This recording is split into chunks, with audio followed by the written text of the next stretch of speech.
오늘 말씀은 이렇게 시작합니다. 36절 말씀입니다. 너희에게 아직 빛이 있을 동안에 빛을 믿으라. 그리하면 빛의 아들이 되리라. 이 말씀을 하시고 그들을 떠나가서 숨으시니라. 예수님께서 이 땅에 빛으로 오셨습니다. 빛의 자녀가 되는 방법은 오직 믿음뿐입니다. 빛을 믿으라. 예수님을 믿는 것 말고 다른 방법은 없습니다. 그런데 이어지는 말씀이 이 말씀을 하시고 그들을 떠나가서 이제 숨으시거든요. 그러니까 빛을 믿게 하시려고 수많은 표적들을 행하셨는데 오늘 본문에서는 갑자기 빛을 믿으라.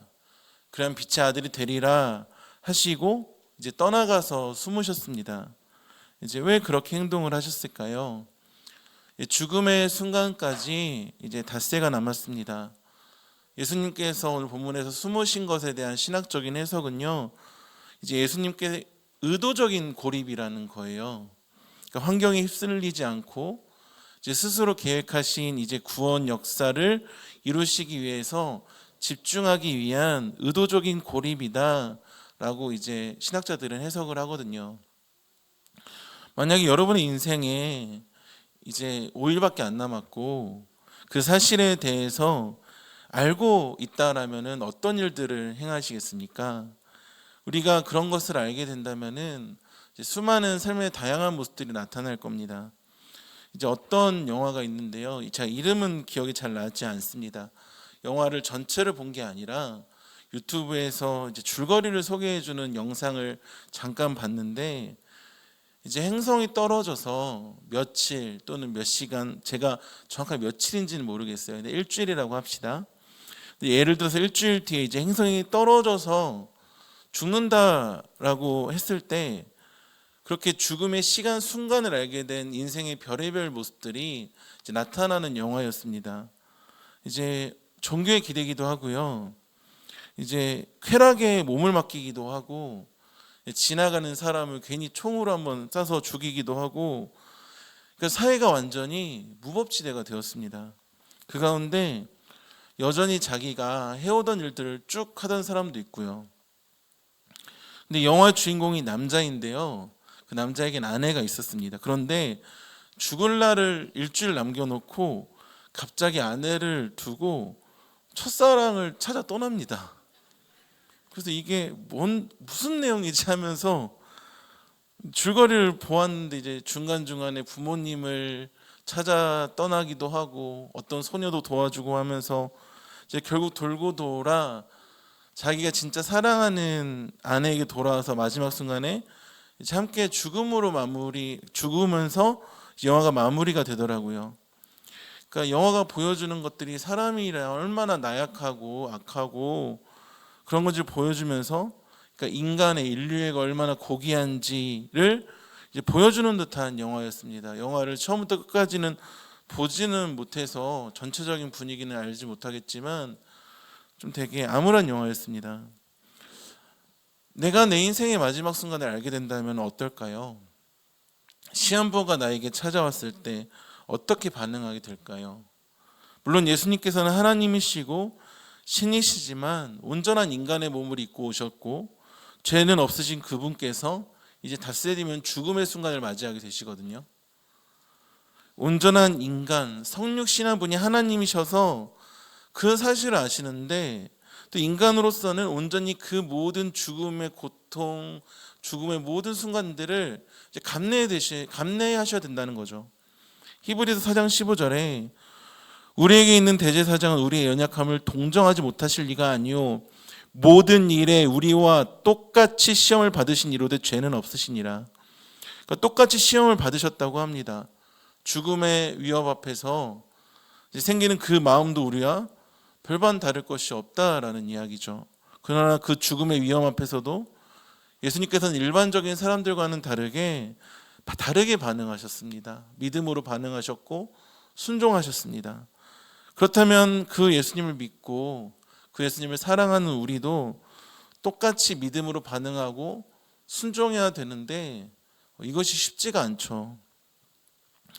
나에게 일어나는 일상의 일반적인 문제와 삶의 어려움 가운데에서도 믿음으로 반응하는 게 쉽지 않은데 죽음 앞에서 믿음을 고백해내는 것, 믿음을 살아내는 것은 결코 쉬운 일이 아닙니다. 그렇기 때문에 매일 매 시간 매 순간이 지날수록 더 예수님 믿고 닮아가는 것이 우리 삶에서는 너무나도 귀한 일입니다.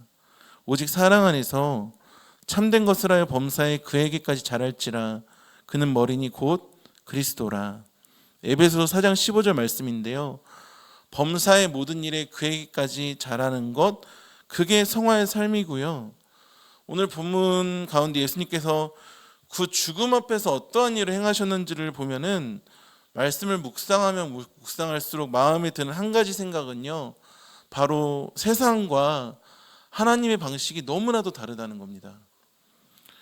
우리는요, 무언가를 꼭 해내야만 멋져 보이고 성취해야 되고 뭔가 그럴듯한 결과를 내야 된다고 생각해서 이제 무언가를 이루려고 합니다. 그러나 오늘 본문에서 예수님께서는 반대로 행하셨습니다. 더 안 하셨어요. 그들을 떠나가서 숨으셨습니다. 우리는 그렇잖아요. 무슨 일을 이제 끝맺으려고 할 때 아쉬움이 남고 미련이 남아가지고 어떻게든 더 해보려고 하는 그런 순간들이 있습니다. 저도 이제 말씀을 준비하고 이 시간 올라오기 전까지도 계속 기도하면서 본문 보면서 원고 퇴고하면서 그랬거든요. 또 2025년을 생각해 보면은 내년에는 내년에 다른 사역이 맡겨졌기 때문에 현재 맡겨주신 일들을 어떻게든 잘 마무리하고 넘어가려고 합니다. 그런데 예수님께서는 다르게 행동하셨다고요. 더 복음을 전하시는 것이 아니라 숨어버리십니다. 왜 그러셨을까요? 그게 하나님의 뜻이고요. 예수님께서는 이미 충분히 할 만큼 하셨기 때문입니다. 주님은요, 적당한 때에 적당하게 숨으셨습니다.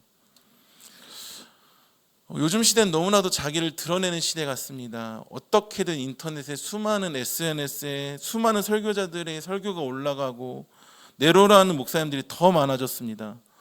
서로 다 자기가 잘났대요. 보면은요, 잘난 사람들이 참 많습니다. 그러나 책임지는 사람은 없습니다. 우리는 잘나려고 하기보다는 잘 따르기를 소망해야 됩니다. 말은 많아졌습니다. 그러나 능력은 희미해져 있습니다. 왜냐? 다 자기만 드러내려고 하기 때문입니다. 내가 높아지려고 하고 내가 드러난다면 도대체 주님은 어느 자리에 나타나시겠어요? 주님께서도 숨으셨는데 우리에게도 우리 자신을 숨겨야 하는 시간들이 분명하게 올 것입니다. 그때 잘 숨는 것도 잘 내려놓는 것도 하나님께서 기뻐하시는 방법입니다. 무조건적인 열심보다는 조건 있는 열정이, 온전한 방향성을 가진 열정이 우리에게는 필요합니다. 멈추는 것도 하나님의 은혜가 있어야만 가능하고 그 은혜에 순종해야지만 할 수 있는 일입니다. 그리고 예수님께서는요, 충분히 하실 만큼 하셨어요. 여기서 말씀드리는 충분히는요, 뭐냐면요, 하나님께서 보시기에 충분함입니다. 37절입니다. 이렇게 많은 표적을 그들 앞에서 행하셨으나 그를 믿지 아니하니. 예수님께서 이렇게 많은 표적을 그들 앞에서 행하셨습니다. 적은 표적이 아니에요. 성경의 표현 그대로 보시면요, 이렇게 많은 표적입니다. 기적이라는 것이 한두 개만 해도 감당이 되지 않는데 많은 표적이라네요, 성경은. 게다가 무리 앞에서 눈에 보이도록 행하셨습니다. 그럼에도 불구하고 그들은 예수님을 믿었어요, 믿지 않았어요? 믿지 않았습니다. 표적의 목적은 단순한 기적 이상입니다. 목사님들께서 자주 하셨던 말씀인데, 표적은 그 자체로 의미가 있는 것이 아니라 그 너머 예수를 가리키는 표지판 같은 게 표적이거든요. 예수가 누구신지를 드러내고 예수를 믿게 하는 것. 그런데도 그 표적 앞에서도 믿지 않으니까 이건 변명할 거리가 없는 거예요. 로마서 1장 20절에 창세로부터 그의 보이지 아니하는 것들 곧 그의 영원하신 능력과 신성이 그가 만드신 만물에 분명히 보여 알려졌나니 그러므로 그들의 핑계하지 못할지니라. 만물을 본 사람들도 하나님 모른다고 핑계하지 못하는데 표적, 초자연적인 현상을 보고서도 믿지 않는다면 이건 방법이 없죠.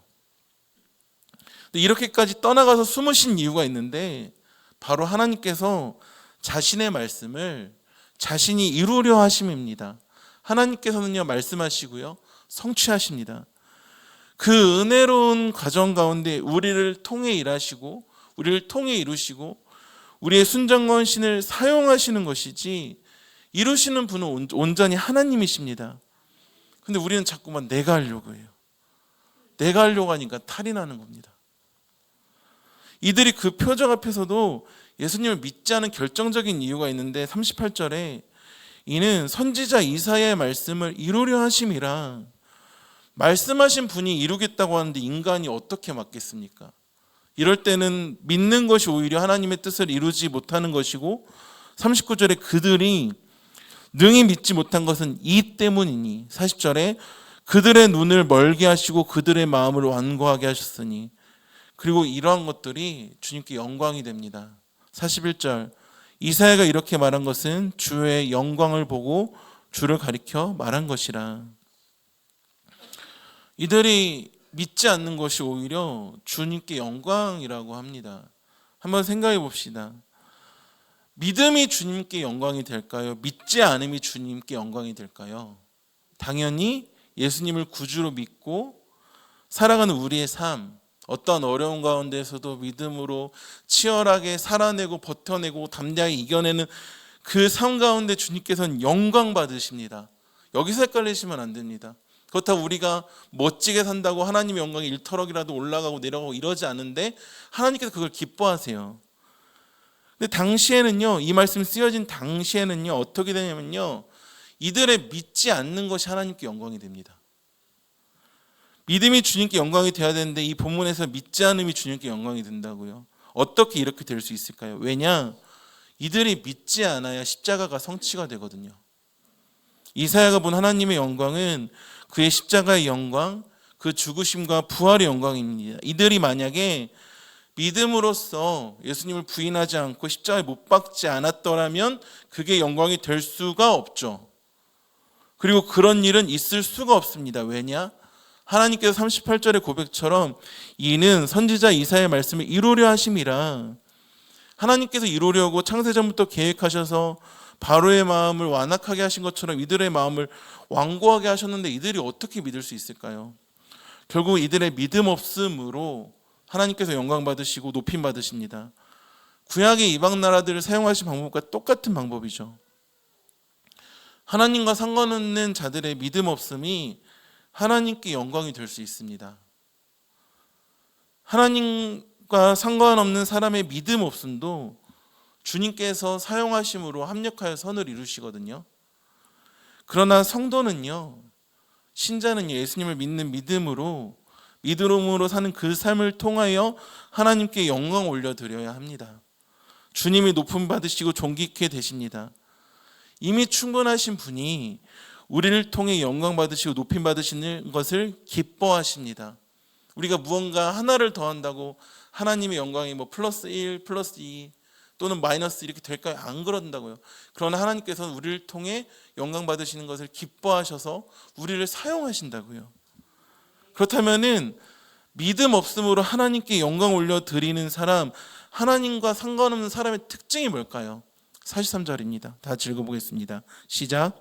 그들은 하나님의 영광보다 더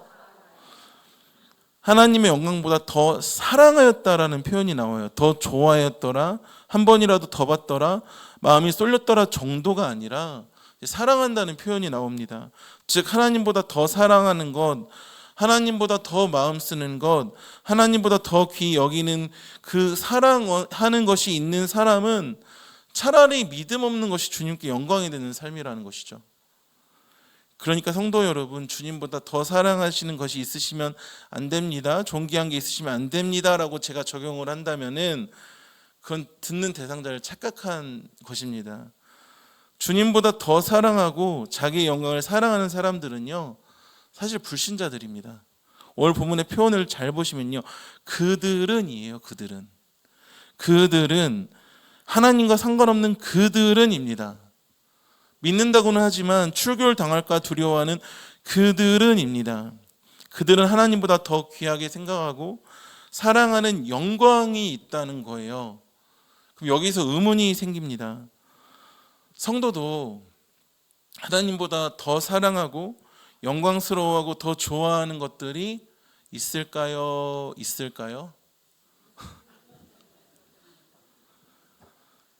답은 없어요가 맞는데, 우리의 인생, 내 자신을 좀 보자고요. 주님보다 더 귀하게 생각하고 급하게 생각하시는 것들이 종종, 아니 자주 있잖아요. 그러면 이게 앞뒤가 안 맞는 것처럼 보이는데 어떻게 하냐는 거예요.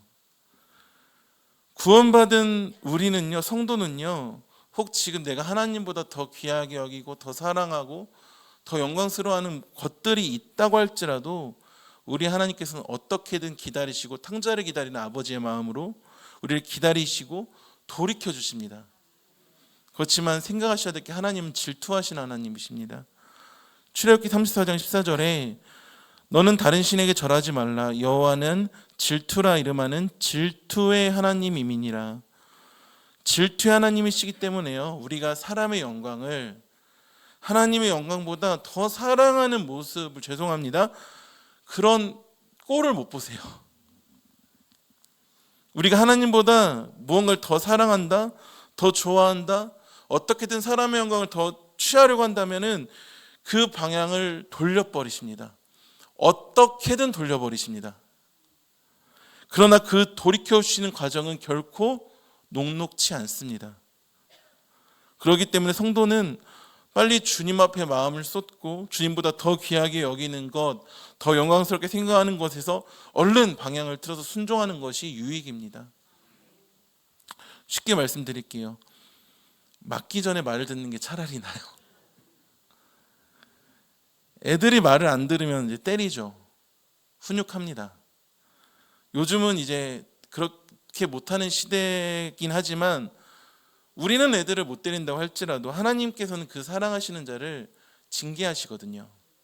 히브리서 12장 6절에 주께서 그 사랑하시는 자를 징계하시고 그가 받아들이시는 아들마다 책찍질하심이라 하였으니, 그렇기 때문에 신자의 고난은, 어려움은 단순한 어려움이 아니라 하나님을 바라보게 되는, 하나님을 더 사랑하는, 하나님께 영광 올려드리는 계기가 된다고요. 그냥 고난이 아닙니다.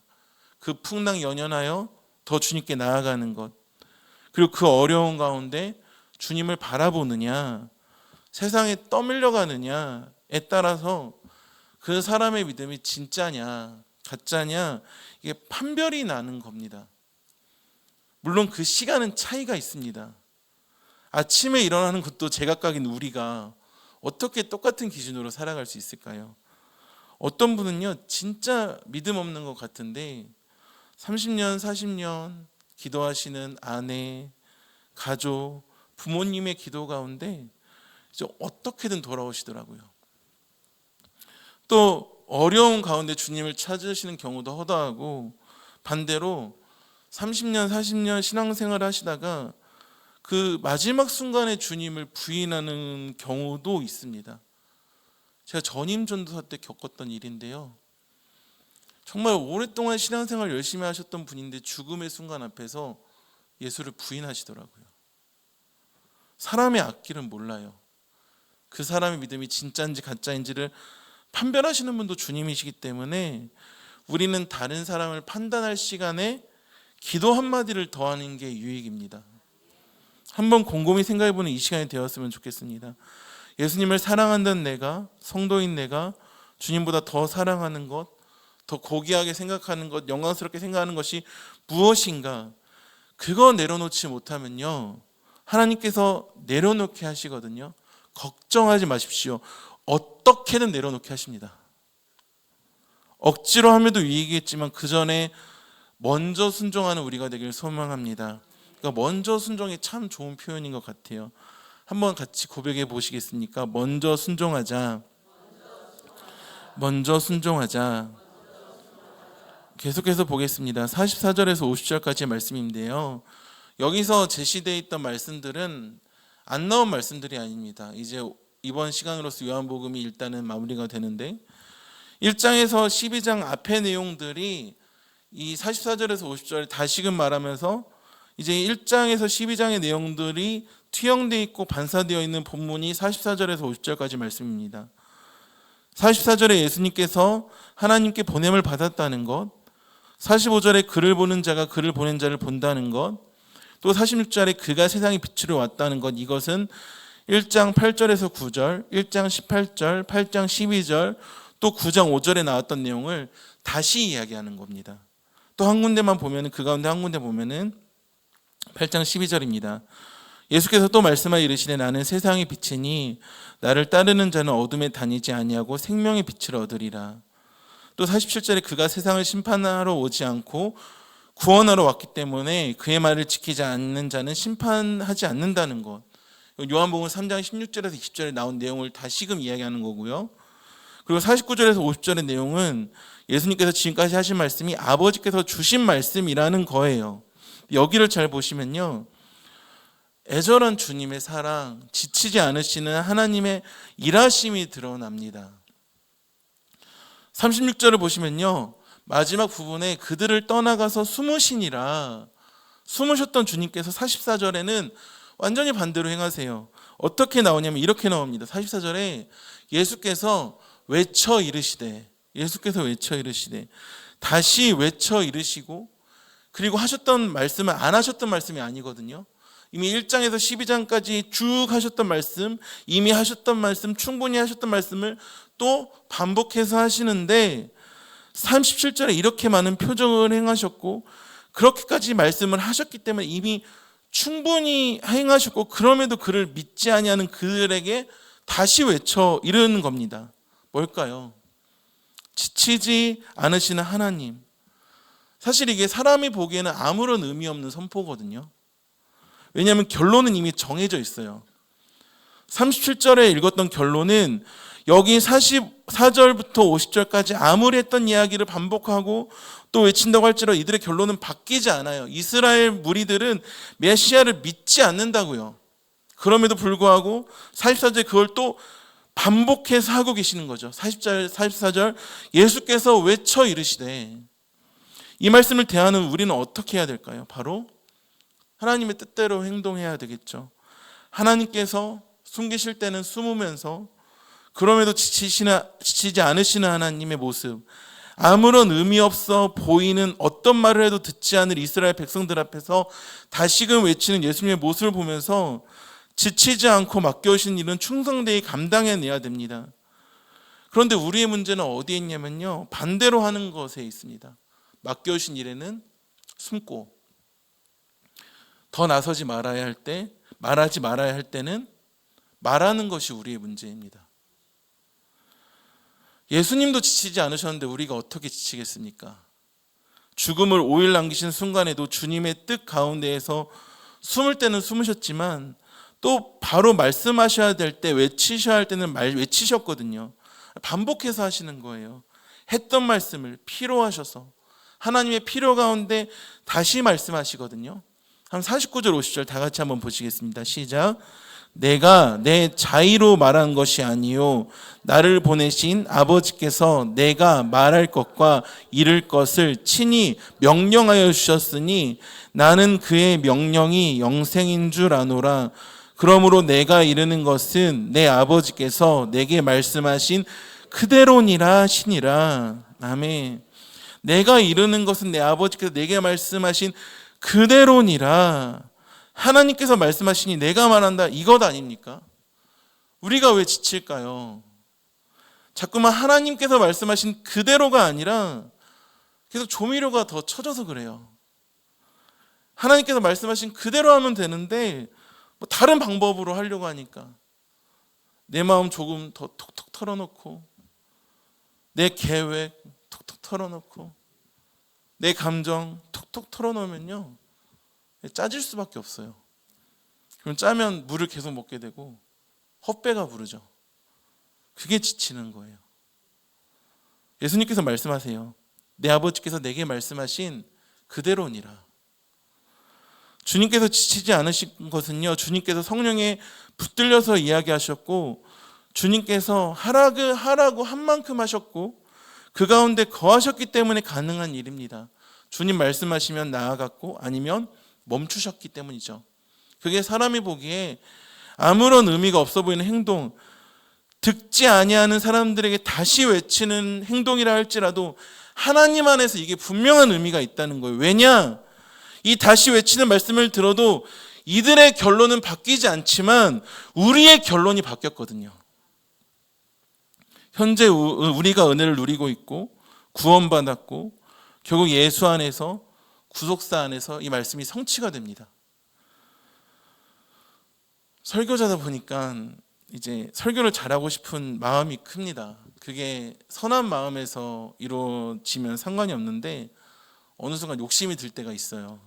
그러다 보니까 괜히 이런 예화도 끌어쓰고 저런 예화도 끌어쓰고 내 삶에서 못난 모습, 그런데도 제가 이만큼 했어요 하면서 내 자신을 드러내고 괜히 자랑처럼 이야기하기도 합니다. 물론 지금도 그 과정 가운데 있는데 그럴 때마다 생각합니다. 너무 욕심 부리지 말자. 주님보다 앞서면 지치게 되어 있거든요. 그냥 하라는 대로 하면 되는데 자꾸만 내 자신을 드러내려고 더 설교를 잘하고 싶은 마음에 안 해도 될 말을 첨가하고 계속해서 설교 준비 시간은 길어지고 본문이 이야기하는 거 말고 다른 거 첨가하고 그래서 말씀 준비하는 가운데는 더 안 그러려고 기도를 하게 되거든요.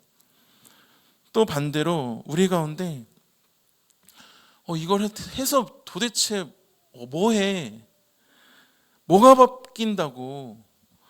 무슨 의미가 있는데 하는 말 그대로 허공을 치듯이 권투를 하고 있는 것처럼 이제 회의감에 빠지신 분이 혹시라도 우리 가운데 계십니까? 교사를 오래 했는데 자녀를 위해, 남편을 위해, 아내를 위해 오래 기도했는데 기도 응답이 안 돼요. 예수님을 여전히 믿지 않아요. 바뀌지 않는다고요. 그렇다면 그 기도가 전도가 의미가 없는 것일까요? 아니라고요. 절대 아닙니다. 하나님의 시기에 하나님의 시간에 하나님의 뜻대로 인도하실 거고요. 예수님 본인도 사람이 보기에 아무런 의미 없어 보이는 행동 44절 말씀처럼 예수께서 외쳐 이르시되 다시 외친다고 누가 듣습니까? 안 듣는다고요. 여전히 사람들은 안 믿을 거지만 이들의 결론은 바뀌지 않았지만 우리의 결론이 바뀌었잖아요. 우리가 하나님의 의미가 된 것입니다. 하나님 안에서 하나님의 의미를 담고 계신 예수님의 말씀 가운데서 위로를 누리는 우리가 되길 소망합니다. 숨을 때 숨으셨던 예수님께서는 그 지치지 않으시는 사랑으로 사람이 보기에는 판단하기에는 어차피 듣지도 않을 이스라엘 백성들에게 다시금 외쳐서 말씀하시면서 나도 이렇게 살았고 사랑했다.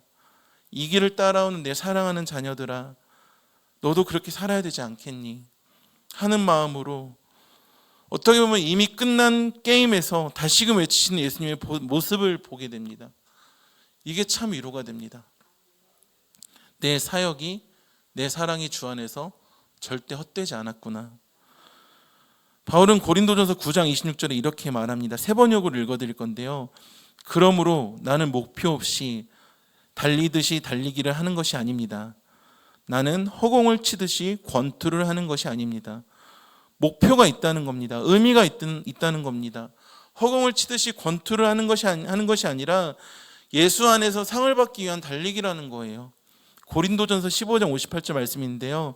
그러므로 내 사랑하는 형제들아, 견실하며 흔들리지 말고 항상 주의 일에 더욱 힘쓰는 자들이 되라. 이는 너희 수고가 주 안에서 헛되지 않은 줄 알미라. 견실하며 흔들리지 마십시오. 항상 주의 일에 더욱 힘쓰는 우리가 되길 소망합니다. 우리의 수고가, 당신의 수고가 절대로 주 안에서 헛되지 않습니다. 다시 본문 전체를 생각해 보면요, 우리가 주님보다 앞서거나 반대로 멈추지 말아야 할 곳에서 멈추면 지치게 됩니다. 하라는 대로 하면 지치지 않거든요.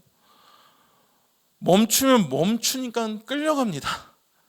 끌려가면 당연히 지칠 수밖에 없죠. 반대로 주님보다 앞서면요, 주님을 보지 못해요. 주님을 보지 못하니까 사고가 나죠. 우리의 모습은 어떠합니까? 끌려가고 있습니까? 아니면 앞서가고 있습니까? 주님께서 하라고 하시는 대로 하는 것이 성도에게 가장 좋습니다. 앞서지도 않고 끌려가지도 않고 바로 같이 가는 것이죠. 그것을 우리는 이렇게 말하지 않습니까? 동행이라고요. 오전에 설교를 들으셔서 찬양을 고르셨는지 모르겠는데 김찬영 전사님께서 주와 같이 길 가는 것 즐거운이란가를 불러주셨어요. 함께 찬양했는데 찬양의 가사처럼 주와 같이 길 가는 것 즐거운 일 아닌가? 우리 주님 걸어가신 발자취를 밟겠네. 주님과 동행하면요, 그 길은요, 꽃밭이든 흙밭이든 어떤 길이든 즐거운 길이 됩니다. 그리고 주님의 발자취를 밟을 때 하나님께서 언제나 함께 하시며 이끌어 주십니다. 사실 주님께서 하라고 하는 대로 사는 것이 우리에겐 절대로 쉽지 않습니다. 그러나 분명한 것은요, 언제나 감당할 힘을 주신다는 거예요. 그리고 그 힘은 하나님의 말씀과 기도로 거룩하여짐이라, 주님 앞에 드리는 기도와 주님께서 주시는 말씀으로 거룩하여짐으로 누릴 수 있습니다. 그러니까 이 시간도 주님 앞에 나와서 함께 말씀을 나누고 있는 것 아닙니까? 함께 하신 하나님, 주님을 내버리고 앞서가려고 한다면, 반대로 안 따라가려고 한다면 그건 방법이 없는 거예요. 48절 말씀 다 같이 읽어보겠습니다. 시작. 나를 저버리고 내 말을 받지 아니하는 자를 심판할 리가 있으니 곧 내가 한 그 말이 마지막 날에 그를. 아멘. 말씀을 정리하겠습니다. 제가 좋아하는 찬양 가운데 이런 찬양이 있습니다. 오늘 이곳에 계신 성령님이라는 찬양입니다. 가사가 이렇습니다. 오늘 이곳에 계신 성령님, 우리에게 말씀하시고 우리를 가르치소서. 닫힌 우리 맘 열어주시고 주의 빛으로 밝혀 우리를 인도하소서. 후렴 가사가 더 와닿는데 이렇습니다. 주님보다 앞서지 않고 겸손하게 주님의 말씀 기다리니 주님 손에 우리를 드립니다. 사랑으로 인도하소서. 주님보다 앞서지 않고 겸손하게 주님의 말씀 기다리니 주님 손에 우릴 드립니다. 사랑으로 인도하소서. 주님보다 앞서지 않고 주님 손에 우리를 드릴 수 있는 우리 제2교회 가족이 되길 소망합니다. 사랑으로 인도하실 것입니다. 2024년이 거의 마무리되었습니다.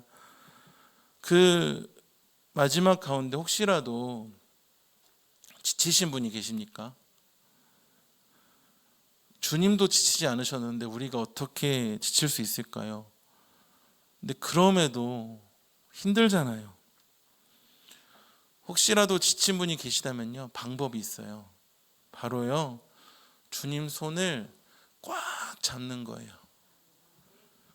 아이가 부모를 못 따라갈 때 손을 꽉 쥐면요, 방향도 잃지 않고 훨씬 편하게 걸을 수 있거든요. 내년에는 우리 제2교회 가족 모두가 더 주님께 귀하게 쓰임 받으실 것입니다. 그 전에 주님 손을 더 꽉 쥘 수 있는 시간이 남아 있습니다. 바로 성탄절이죠. 기쁘다 구주 오셨네. 그 예수님을 인해서 기뻐하며 다시 주님의 손을 꽉 잡을 수 있는 시기, 2024년 연말의 시간이 되시기를 주님의 이름으로 축복합니다.